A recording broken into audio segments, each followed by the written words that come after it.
Today we're breaking down partializing techniques and how they may appear on the ASWB exam. Let's keep this simple and test ready.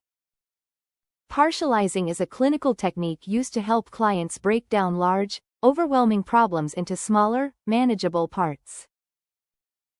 Instead of trying to tackle everything at once, you focus on one piece at a time. This helps reduce anxiety, increase motivation, and make progress more achievable.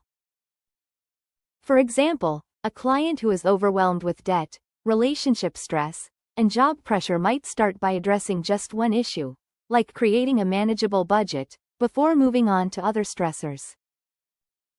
Partializing is commonly used in cognitive behavioral therapy, solution-focused therapy, and case management. It is especially helpful when clients feel paralyzed by the size of their problems or when change feels impossible. On the ASWB exam, you may see a scenario where a client is overwhelmed by multiple challenges.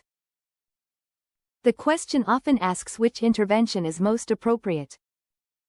The correct answer might involve breaking the problem into smaller steps, focusing on one achievable goal at a time, or helping the client prioritize tasks.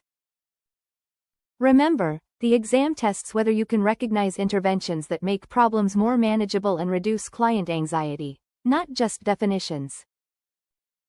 If you're studying for the ASWB exam and want help breaking down scenario-based questions like this, at Social Work Exam Strategies, we teach you how to analyze scenarios, identify key interventions, and choose the best answer using our signature strategies, prep programs, workshops, and realistic practice questions.